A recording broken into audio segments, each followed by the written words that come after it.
আসলে আমার নিজের এখন আর অভিনয় করতে খুব ভালো লাগে না। ক্রিকেট জার্নালিজম করে খাচ্ছি বহুদিন ধরে, এই সিদ্ধান্তটা আটকে রয়েছে। থিয়েটার করে খাচ্ছি, এটা একটা বহুদিনের স্বপ্ন, এটা আটকে রয়েছে। আর অন্য কিছু করতে পারবো না, কিন্তু এটা হবে না আমি জানি, আমাদের দেশে সম্ভব নয়। আস্তে আস্তে হয়তো স্বপ্নটা সফল হবে, কিন্তু ওই সিদ্ধান্তটা এখনো ঝুলে আছে। আমি আজকে একটি রাজনৈতিক পার্টিকে একটা জিনিস ভেবে রিজেক্ট করলাম, কিন্তু তার মানে তো এটা নয় যে আমি তার অল্টারনেটিভটাকে অ্যাকসেপ্ট করলাম 100%।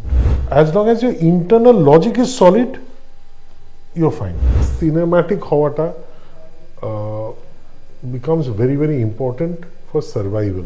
লার্জার দ্যান লাইফ মানে লাইফ বেরিয়ে অন্য গ্রহে চলে গেছে। মানে পুষ্পার ক্লাইম্যাক্সে আমি যেটা দেখলাম, একটা ফাইট সিকোয়েন্স, মানে হাত বাঁধা পা বাঁধা, মানে দস্যুমোহন ওখান থেকে ফেরত আসার আর কোনো চান্স নেই। সেখানে দস্যুমোহন দাঁতে ছুরি নিয়ে এরকম করতে করতে মানুষকে মারছে।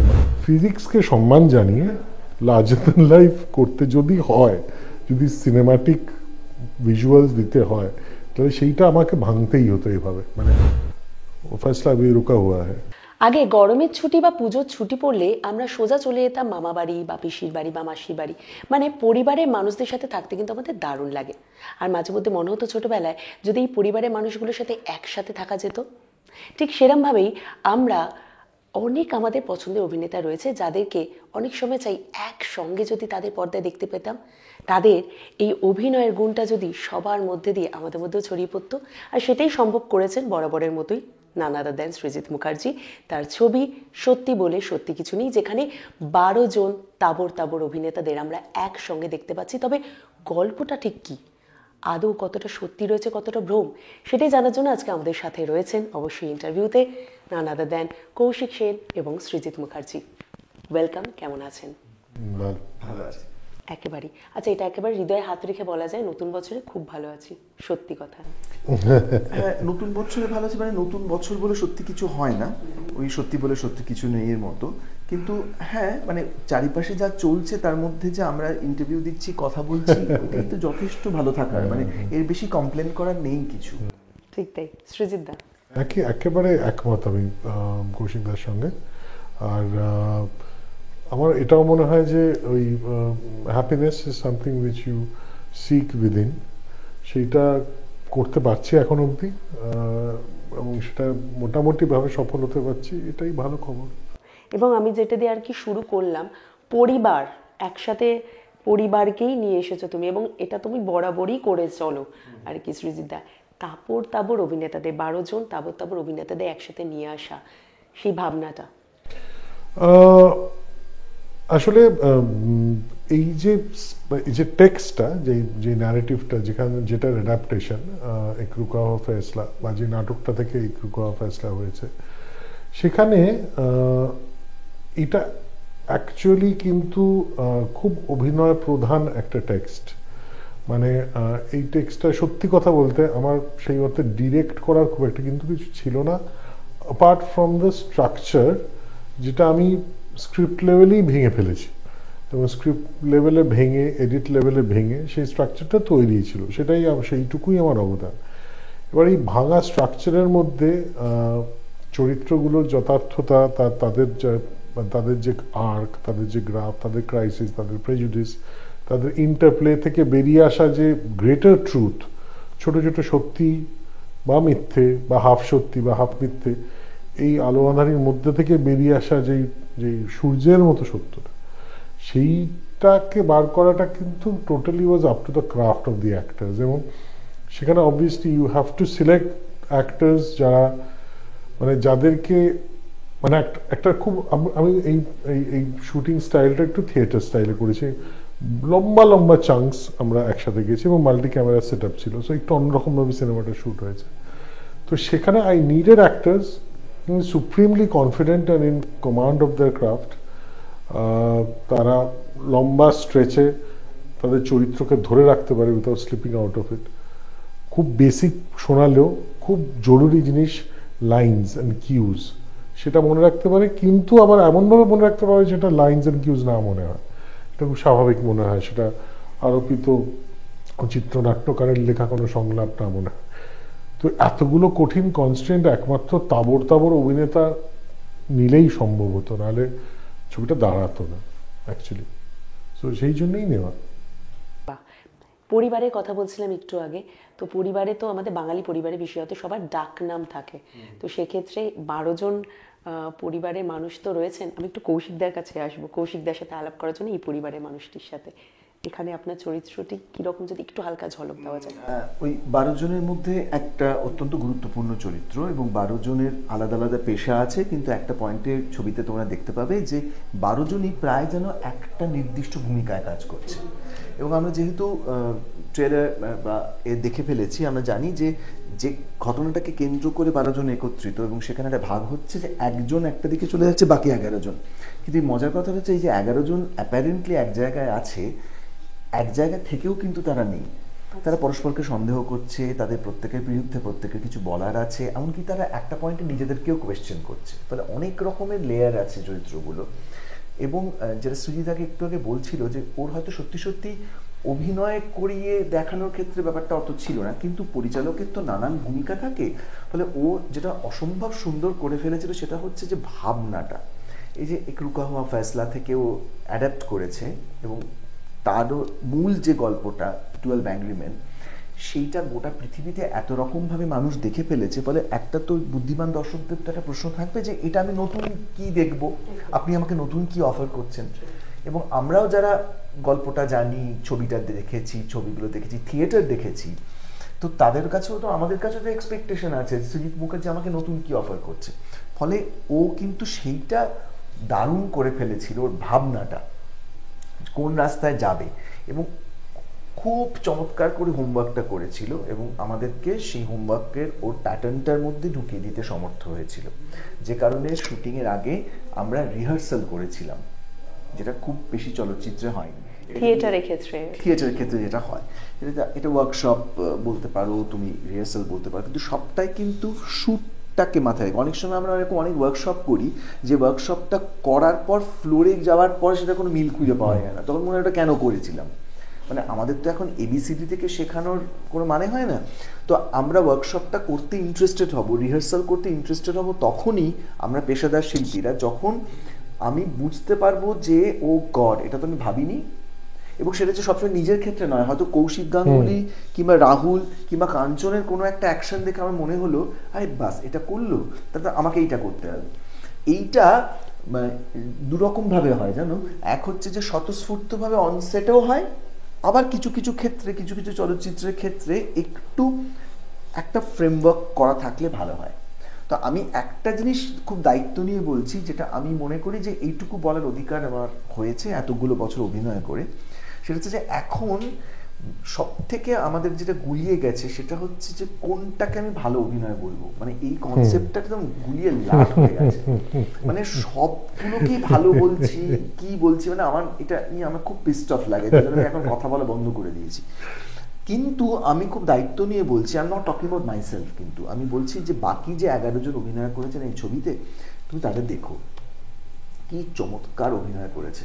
এবং সত্যি সত্যি এই যে বলছি না যে কোনটাকে আমি ভালো অভিনয় হিসেবে চিহ্নিত করব, কি কি হলে বলা যায় যে এটা ভালো অভিনয় হইল, তার কিন্তু একটা প্রকৃষ্ট উদাহরণ হয়ে থাকবে এটা। এবং সেটার জন্য আমার মনে হয় সৃজিতের যে হোমওয়ার্কটা ও নিজের জন্য করেছিল, অ্যাক্টরদের জন্য করেছিল, সেইটা খুব খুব হেল্প করেছে আমাদের সবাইকে। একেবারেই। আচ্ছা, এক্ষুনি কৌশিকদা বলছিলেন যে আমি আমার কথা বলছি না, বাকি 11 জনে, কিন্তু একটু আগে আমি রাহুলদা এবং সুহত্রর সাথে যখন কথা বলছিলাম, তাদের শুরুটা হয়েছে কৌশিকদাকে নিয়ে, বাকি অভিনেতাদের নিয়েও তারা কথা বলেছে, কারণ প্রত্যেককে নিয়ে কথা বলার মতো শেষটাও হয়েছে অবশ্যই বাবানদাকে নিয়ে, মানে আর কি। সেটা তো চরিত্রটা ভালো সবাই করতে চাইবে, সেটা সেটা কিছু নয়। এবং এই যে 12 জন, না এটা এটা হবেই, এটা হতে বাধ্য, বিকজ 12 জন স্পেকটাকুলার একটা পাওয়ার হাউস পারফরমেন্স দিয়েছেন। তো তো যার ফলে যে কোনো একজনকে তুমি পিক করলে সে বাকি 11 জনকে নিয়ে বলতে বাধ্য। কারণ এইটাও মাথায় রাখতে হবে যে তার নিজের পারফরমেন্সটাও has been tremendously uplifted by the 11। ধরো না যে কাঞ্চনকে সৃজিত যেভাবে প্রত্যেকবার ব্যবহার করেছে, রাজকাহিনী থেকে শুরু করে শাহজাহান রিজেন্সি থেকে শুরু করে অনেক ছবিতে কাজ করেছে, ওরকমভাবে চরিত্র অন্য কোনো কোনো চলচ্চিত্রে কাঞ্চন কেন সেভাবে পাইনি। এই ছবিটাতে তোমরা যখন দেখবে প্রত্যেকের চরিত্রের জার্নি আছে, তো কাঞ্চন যেভাবে শুরু করে ভীষণ কাঞ্চন লাইক, তারপর কিন্তু সেটা অন্যরকম হয়ে যায়। তো এই আর্কটা প্রত্যেক এই জার্নিটা every character tax that journey, এই যাত্রাটার মধ্যে দিয়ে যায় আর কি। সেটা একটা খুব ইম্পর্টেন্ট এবং খুব ইন্টারেস্টিং একটা জিনিস। আচ্ছা, যেহেতু জার্নির কথা হচ্ছিল, সৃজিতদার সাথে আগেও আপনাকে আমরা দেখেছি, কতটা এই মানে এতদিন তো হয়ে গেল, কতটা পরিবর্তন হয়েছে মানুষটি? যেটা মানে কিছু কিছু জিনিস পরিবর্তন হলে ভালো লাগে, কিছু কিছু জিনিস অপরিবর্তনীয় থাকলেই ভালো লাগে। একটা হচ্ছে যে ওর যে, আমি যেটা একটু আগে বলছিলাম একটা জায়গায়, যে ওর একটা দাপট আছে, সেই দাপটটার মধ্যে একটা ধরনের অ্যারোগেন্স আছে, সেটা নিয়ে একটা ক্রিটিসিজমও আছে। সত্যি অনেকের ক্ষেত্রে অনেকের অভিজ্ঞতা হয়তো খারাপ হয়েছে, ভালো হয়নি, কিন্তু ওর এই দাপটটা আমার ভালো লাগে, এই কমান্ডটা আমার ভালো লাগে, যে একজন হয় না যে জানে সে কি করতে চাইছে। এটা খুব খুব ইম্পর্টেন্ট। তুমি at the end of the day তুমি তার সঙ্গে ডিসএগ্রি করতে পারো, কিন্তু তোমার মনে হয় যে someone is there, someone very powerful, someone is very attentive. এইটা আমার ভালো লেগেছে। আমার যেটা নতুন আরও বেশি আমার এইটার ক্ষেত্রে আমার কেটে হয়েছে, যেহেতু এটা ওর একটা অনেক দিনের পুরনো স্বপ্ন এই ছবিটা, এইটাকে না বেশ সুন্দর না। অনেকে কি হয়, কিছু কিছু জিনিস দেখবে পড়ে থাকতে থাকতে না নষ্ট হয়ে যায়, ধুলো জমে যায় তার উপরে। হ্যাঁ, এই প্রজেক্টটার ক্ষেত্রে আমি দেখলাম যে ওর ওই প্যাশনটা রয়েছে, এবং এই প্যাশনটা আমি জুলফিকারের পরে মাঝখানে অনেকদিন কাজ করি, তারপরে অল্প করে টেক্কাতে, তারপর শেখর হোমে গিয়ে ওই বম্বে টম্বে সব মিলিয়ে আমার কীরকম একটু লেগেছিল, বট একটু ছাড়া কম, ঠিক পরিচালকের সঙ্গে কমিউনিকেট হচ্ছে না এরকম মনে হয়েছিল। এইটাতে আমার আরও ভাল লেগেছে। তার কারণটা হচ্ছে যে আমি যখন অভিনয় করি ক্যামেরার সামনে, দর্শকের কথা আমার মাথায় থাকে না, ওটা পরে। আমি প্রথমে অভিনয় করি পরিচালকের জন্য, পরিচালকের সঙ্গে আমার ঠিকঠাক মানে সে আমাকে অ্যাকনলেজ করছে কিনা, এবং অ্যাকনলেজমেন্টের মানে এই নয় যে সে আমাকে সবসময় বাবা বাবা বলছে, সে বলতে পারে আমাকে না না হচ্ছে না, জানো, that is also an acknowledgement for me. So someone is there, সেইটা আমার স্মৃতির ক্ষেত্রে বরাবর ভাল লাগে। এটাতেও আমার দেখেছি যে ও আরও তীক্ষ্ণ হয়েছে, মানে চুপ করে থেকেও যে ও নজরে রাখছে সবটা, তখন আমি বুঝতে পারছি যখন ও কোনো জিনিস অ্যাপ্রিসিয়েট করছে বা কাউকে এসে বা আমাকে এসে বলছে না তুমি এটা একটু এরকমভাবে ভাবো, তখন বুঝতে পারছি he is looking at me, he is taking care of my character. So এইটা আমার খুব ভালো লাগে। সৃজিতা, যেহেতু 12 জন চরিত্র ছিল এখানে, 12 জন মানুষ, 12 রকমের মানুষ, এবং তারা পোর্ট্রে করছে 12 রকমের মানুষকে, সেটা হয়তো তারা নয়, সেইটা কতটা ডিফিকাল্ট ছিল তোমার জন্য? না, আমার ডিফিকাল্ট খুব একটা ছিল না। আমার একটাই ডিফিকাল্ট ছিল 12 জনের 12 রকম মানুষ, শুধু না 12 রকম শিডিউল এবং 12 সেট অফ ডেটস এবং তাদের অ্যাভেলেবিলিটি, সেইটা আমার কাছে একটা, কারণ আমি তো অঙ্কের ছাত্র, it was almost like a linear programming problem. হ্যাঁ, মানে মেট্রিক্স তৈরি করে, আচ্ছা ইনি এখানে এত থেকে এতটা, ইনি তারপর থেকে অ্যাভেলেবেল, সো অলমোস্ট মেট্রিক্স করে ব্যাপারটাকে সলভ করতে হয়েছে, একটা ভেরি কমপ্লিকেটেড ম্যাথামেটিক্যাল লেভেল। কিন্তু আমার কাজ ছিল ওই যে রাহুল একটা খুব ইন্টারেস্টিং কথা আগের ইন্টারভিউতে ইউজ করলো, অভিনেতাদের অভয়ারণ্য। ঠিক আছে, তো এবার আমার কাজটা ছিল যে আচ্ছা ঠিক আছে, ইনি ভালো বাঘ, ইনি ভালো সিংহ, উনি ভালো জিরাফ, ইনি ভালো জিব্রা, এই সবাইকে একটা জায়গায় একত্রিত করে আমার এমনভাবে গাছে বনে বাদারে ঘাসের মধ্যে ক্যামেরা পাততে হবে যাতে তারা কোনো রকমভাবে ডিস্টার্ব না হয়, তারা তাদের ন্যাচারাল হ্যাবিটাটে তাদের যে ফ্লেয়ার, হ্যাঁ সেই ফ্লেয়ারে তারা যেন বিরাজমান হন, তারা যেন মানে নিজের দাপটে নিজের জায়গাটা ধরে রেখে তাদের যা যা ক্যারেক্টার, সেই ক্যারেক্টার মেনটেন করে এই ওভারঅল ইকোসিস্টেমটাকে এলিভেট করতে পারে আর কি।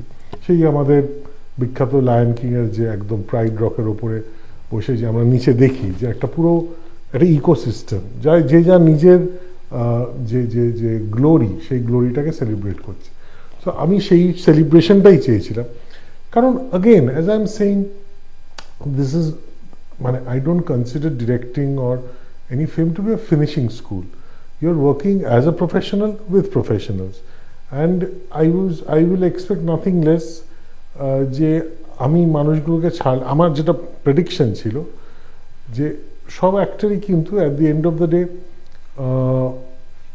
মানে যদি সে সত্যি ওপেন মাইন্ডেড হয়, হি at the same time competes and collaborates.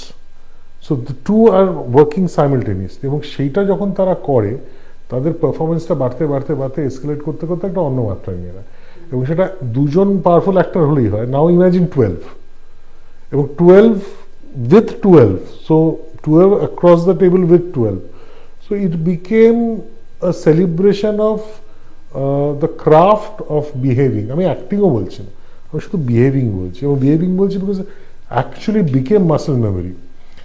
খুব কঠিন অ্যাক্টিং করা, যদি তোমার চারপাশে ঢেউ এসে তোমার চেয়ার উল্টে দিচ্ছে, তোমার জঙ্গলে তুমি গাছের খোঁচা খাচ্ছ, এই হচ্ছে সেই হচ্ছে, হ্যাঁ, কাজ ভেঙে হাতে কেটে যায়, মানে তার মধ্যে নিজের মোটিভেশন, নিজের চরিত্রকে মেনটেন তখনই করা যায় when you don't act, when you behave. And that behaving is what I got from all these 12 actors, and which is why it is I will stick out my neck and say in the coming years it will be cited as an example of performances যখনই ensemble নিয়ে কথা হবে বা ensemble পারফরমেন্সের উদাহরণ বাংলা ছবিতে দেওয়া হবে, this will be a milestone. Right. সৃজিতদা তো নিজের দিকটা বললেন, কৌশিকদার ক্ষেত্রে কি ছিল, মানে সব থেকে এই জার্নিটার মধ্যে সব থেকে ডিফিকাল্ট ফেজ কোনটা ছিল? ডিফিকাল্ট নয়, আমার ডিফিকাল্ট লাগেনি কিছু। ডিফিকাল্ট কেন হবে, বরঞ্চ ডিফিকাল্টিস যেগুলো বলো ওইগুলো তো মানে একজন অভিনেতার কাছে ওটা একজন প্রাপ্তির দিকে যাওয়া ভালো। গরম টরম হেন তেন এগুলো তো মানে থাকেই আমাদের দেশে। আমি বরঞ্চ একটা অন্য কথা বলি, সেটা হচ্ছে যে একটা সময় যখন আমরা অভিনয় করতে শুরু করেছিলাম, পার্টিকুলারলি থিয়েটারে, তখন না মানে আমরা বিশ্বাস করতাম সেটা হচ্ছে যে এই যে শিল্পকর্মটা আমরা করছি, সেটা সিনেমা হোক, থিয়েটার হোক, যাই হোক, এটার মধ্যে একটা পারপাস আছে। তারপর খুব দ্রুত সেটা হারিয়ে যাচ্ছে এবং একটা পলিটিক্যাল পারপাস আছে। এবার তারপর যখন মনে হতে লাগলো যে অ্যাকচুয়ালি শিল্পকলা রাজনীতিকে বদলাতে পারে না, এতটুকু হেরফের হয় না, তখনও কিন্তু যেটা হলো সেটা হচ্ছে যে আচ্ছা তাহলে শিল্পীরা শুধু বিনোদন বিনোদন করবে। আমি এখনো এই বয়সে সেটা পুরোটা মেনে নিতে পারি না। আমি বুঝতে পারি যে হয়তো সত্যি সত্যি আমি যে থিয়েটারটা করছি বা যে সিনেমায় পাঠ করছি তাতে দিয়ে পৃথিবীর কোনো বদল হবে না, এতটুকু কারুর যাবে আসবে না, কিন্তু ব্যাপারটা শুধুই বিনোদন এটা আমি ভাবতে পারি না এখনো। ফলে এরকম কিছু কিছু ক্ষেত্রে আমরা সুযোগ পাই কোনো চলচ্চিত্রে বা কোনো একটা সিরিজে, যেখানে কাজ করতে গিয়ে মনে হয় যে অভিনয় করাটা ছাড়াও, চলচ্চিত্র বানানো ছাড়াও আরেকটা বাড়তি রেসপন্সিবিলিটি আছে। সেটা হচ্ছে যে এই ছবিটা তো আলটিমেটলি সমাজের মধ্যে গিয়ে পড়বে। মানে সেটা সাউথ সিটিতে যাক, ঘাটালে যাক, যেখানে যাক, আলটিমেটলি কিন্তু মানুষের মাঝখানে পড়বে এটা। এবং সেখানে কিছু মানুষ আসবেন যারা শুধুমাত্র 12 জন অভিনেতার মানে দক্ষতা বা নৈপুণ্য দেখতে আসছেন না, শুধুমাত্র সৃজিত মুখার্জির আরেকটা হিট ছবি দেখতে আসছেন না, আরেকটু কিছু পেতে আসছে। সেই আরেকটু কিছুটা আমাদের এক্সপেকটেশনটা কমতে কমতে আমরা অনেক কমেই নিয়ে গেছি। তাও আমি তোমাকে বলছি যে এই ছবিটার মধ্যে কিন্তু একটা রেসপন্সিবিলিটি আছে, সেটা মেকার হিসেবেও দেখিয়েছে এবং আমরা we are part of it.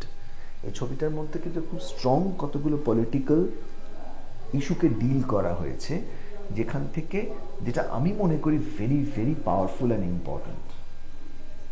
সেটা দর্শককে কোনো রকমভাবে ব্যাহত করবে না চলচ্চিত্রের রসস্বাদনটা থেকে, কিন্তু অ্যাট দ্য সেম টাইম একটু থিঙ্কিং অডিয়েন্স বা একটু সচেতন অডিয়েন্স তারা কিন্তু বাড়তি একটা প্রাপ্তি নিয়ে ফিরবে। ঠিক তাই। আচ্ছা, আমি যেহেতু প্রাপ্তির কথাই হলো একটু বলি যে আমি যখন টিজারটা দেখছিলাম আমার কাছে যেটা লেগেছে ভিজুয়াল ট্রিট একটা, মানে এত সুন্দর লোকেশন এবং এত ডিফারেন্ট লোকেশনে শ্যুট হয়েছে, তো সেটা যদি একটু বলো যে, এবং প্রত্যেকটা রিয়েল লোকেশন। হ্যাঁ, আমার big challenge for me is শুধু মানে স্ট্রাকচার, মানে রিটেন স্ট্রাকচারের দিক দিয়ে নয়, visually also to adapt a play or even a chamber drama, যদি আমি সিনেমার কথা বলি, into something which will be a visual treat, which will be cinematic, which will be big screen, big screen experience. সেই চ্যালেঞ্জটা আমার মনে হয়েছিল যে আমার নেওয়া উচিত। এবং আর এই সময়ে বিশেষ করে পোস্ট কোভিড যে বিনোদনের যে যে যে জগৎ, যে পরিসর, তার মধ্যে কিন্তু এই সিনেম্যাটিক হওয়াটা becomes very very important for survival. কারণ যেহেতু ওটিটি এখন চলে এসছে, আমরা যারা গল্প বলিয়ে তারা আমরা জানি যে if we do not deliver a cinematic experience, আমাদের কিন্তু মানুষও যখন আসবে দেখে নেব, ওই যখন আসবে দেখে নেবটার শুরুটা কিন্তু ট্রেলার দিয়ে হয়। কারেক্ট। টিজারটা দেখে ও আচ্ছা, ও তো ঠিক আছে, চার দেওয়ালের মধ্যে একটু একটু সিরিয়াল। এখন লোকে রুথলেসলি বলে, আগে একটু রাগ ঢাক করে বলতো সম্পর্কের ছবি ইত্যাদি, এখন বলে সিরিয়াল। সিরিয়াল। তো সিরিয়াল যখন আসবে, আমি ওটা সিরিয়াল যেভাবে দেখি আমি ওভাবেই দেখবো, সেটা ওয়েব সিরিজে, টিভি প্লাস হোক বা অ্যাকচুয়াল টিভি হোক। হ্যাঁ, সো সেইটা। আর আর অন্য এক্সট্রিমে আছে, ধরো লার্জার দ্যান লাইফ হাইপার ম্যাসকিউলাইন ছবি, মানে অ্যানিমাল হোক বা পুষ্পা হোক, সেটা আবার অন্য এক্সট্রিমে। লার্জার দ্যান লাইফ মানে লাইফ বেরিয়ে অন্য গ্রহে চলে গেছে আর কি। মানে পুষ্পার ক্লাইম্যাক্সে আমি যেটা দেখলাম, একটা ফাইট সিকোয়েন্স, মানে হাত বাঁধা পা বাঁধা, মানে দস্যুমোহন ওখান থেকে ফেরত আসার আর কোনো চান্স নেই। সেখানে দস্যুমোহন দাঁতে ছুরি নিয়ে এরকম করতে করতে মানুষকে মারছে। মানে সো এবার ব্যাপারটা হচ্ছে যে ফিজিক্সকে সম্মান জানিয়ে লার্জার দ্যান লাইফ করতে যদি হয়, যদি সিনেম্যাটিক ভিজুয়ালস দিতে হয়, তাহলে সেইটা আমাকে ভাঙতেই হতো এইভাবে। মানে I had to take it outside the studio. একেবারেই। আচ্ছা, এখানে তো অনেক রকম দিক দেখানো হবে। তো আমরা যখন বড় হই, বয়সের সাথে সাথে আমাদের আরও বেশি ম্যাচুরিটি আসে, আরও বেশি আমরা সোশ্যালি অ্যাওয়্যার হই, অনেক বিষয় আমাদের আরও বেশি আমাদের চোখটা খুলে যায় বলা যেতে পারে। কিন্তু আমি যদি বলি, যেহেতু এখানে গিল্টিটাও একটা মেন পার্ট রয়েছে, সেক্ষেত্রে বলবো যে কোন সময়টা তোমাদের ক্ষেত্রে মনে হয়েছে যে আমি একজন গিল্টি মানুষের এগেনস্টে গিয়েছি বা তার সাপোর্টে না বুঝে থেকেছিলাম? দেখো, মানে কি হয়, মানে গিল্ট বা পাপবোধ, মানে এটা আমাদের, এটা ভীষণ আদি একটা অনুভূতি। তো মানে সে তুমি এমন কোনো মানে মানুষ নেই যে পাপে লিপ্ত হয়নি, কখনো, সবসময় হয়েছে। ফলে আমার মনে হয় যে এই চলচ্চিত্রটির ক্ষেত্রে যে গল্পটা যে এটা আসে, সেটার ইন্টারেস্টিং জায়গাটা হচ্ছে এটাই, যে একটা পাপ বা একজন দোষীকে শাস্তি দিতে গিয়ে কি দেব কি দেব না, এই ডিবেটটার মধ্যে ঢুকে তারা কোথাও নিজের দিকে তাকাচ্ছে, একে অপরের দিকে তাকাচ্ছে, এবং সেখানে পাপ এবং দোষ, অপরাধ, সাজা, কি মাফ করে দেওয়া, তার আরও অনেকগুলো তার স্তর তৈরি হচ্ছে, আরও অনেকগুলো তার দরজা জানলা খুলে যাচ্ছে। এবং সেখান থেকে আমি আমার দেশটাকে দেখতে পাচ্ছি, এবং সেই দেশের মধ্যেখানে আমি কোথায় দাঁড়িয়ে আছি সেটা দেখতে পাচ্ছি। এইরকম অনেকগুলো জিনিস আছে জানো। ফলে মানে এটা এই কারণেই এই ছবিটা ইন্টারেস্টিং হবে, সেটা হচ্ছে যে প্রত্যেকটা চরিত্রের একটা পার্সোনাল জার্নি আছে, এবং তার পাশাপাশি সেই পার্সোনাল জার্নিটা যেতে যেতে তুমি জানলা দিয়ে তুমি তোমার সময়কালটাকেও দেখতে পাবে, তুমি তোমার দেশটাকেও দেখতে পাবে। সৃজিতা? আমার মনে হয় যে সত্যি মিথ্যে, গিল্টি নট গিল্টি, এই সব কিছু ঊর্ধ্বে হলো যে তুমি নিজের সাথে কতটা সৎ থাকছো, তোমার যে ইন্টারনাল লজিক, সেই ইন্টারনাল লজিক কতটা অক্ষত, in the sense of being free from any bias or prejudices. আমরা অনেক সময় আমরা মনে করি যে আমরা নিউট্রাল, কিন্তু অ্যাকচুয়ালি আমরা নিউট্রাল নই। আমাদের অবচেতনে কোথাও একটা বায়াস কাজ করছে।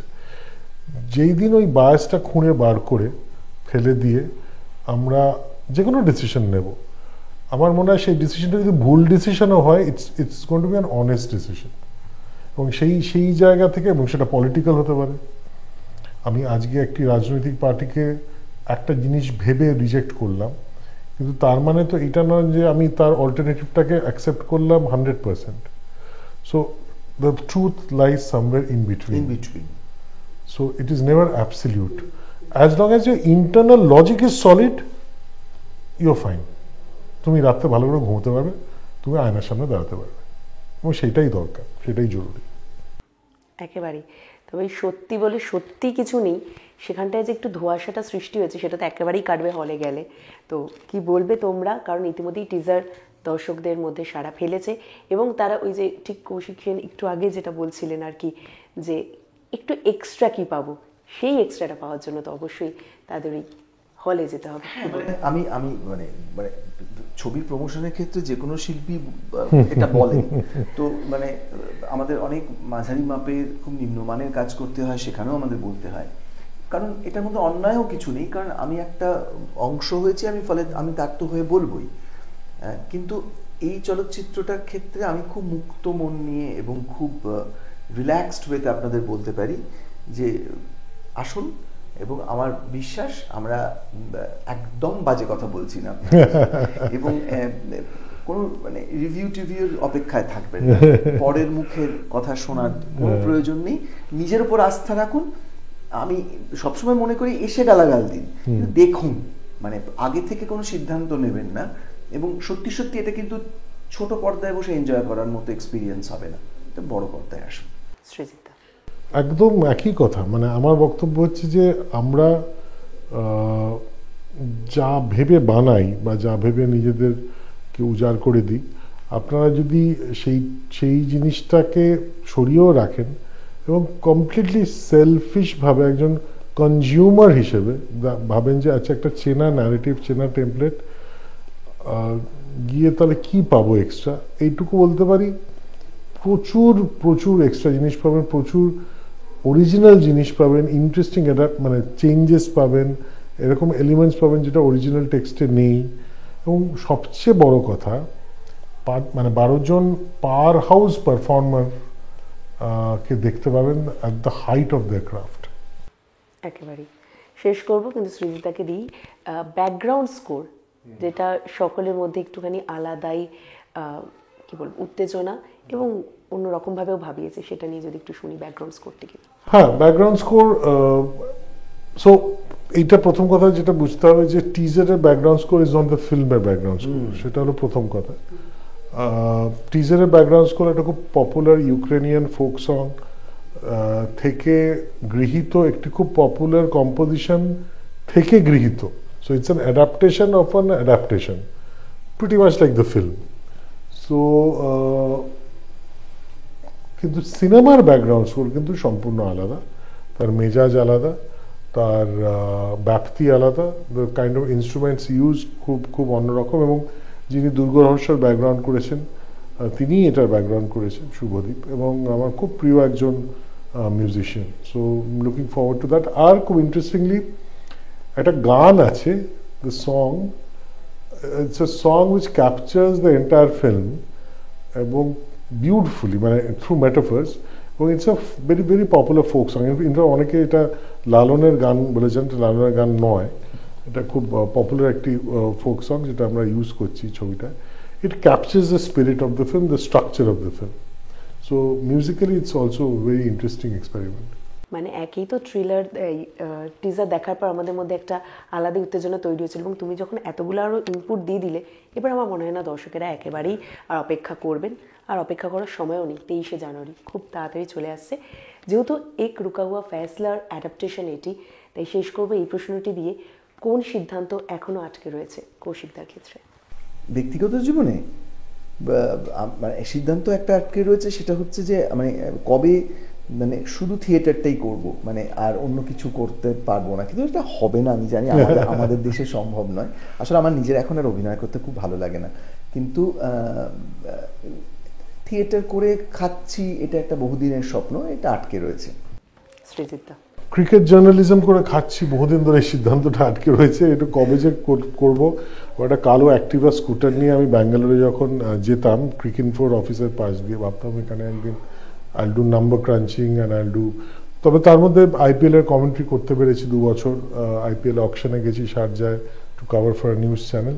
তো আস্তে আস্তে হয়তো স্বপ্নটা সফল হবে, কিন্তু ওই সিদ্ধান্তটা এখনো ঝুলে আছে। ও ফয়সলা আবি রুকা হুয়া হ্যায়। তবে দর্শকেরা একেবারেই যে সিদ্ধান্ত নিয়ে নিয়েছেন হলে গিয়ে ছবি দেখা, সেটা একেবারেই আর আটকে থাকবে না, কারণ সেটা পূর্ণ হওয়ার সময় চলেছে 23শে জানুয়ারি। আর আপনারা ইতিমধ্যেই টিজার দেখে এত ভালোবাসা দিয়েছেন, আর 1 ডজন অভিনেতাদের আপনারা অভিনয় দেখতে চলেছেন, তাহলে কি আর অপেক্ষা সয়? একেবারেই নয়।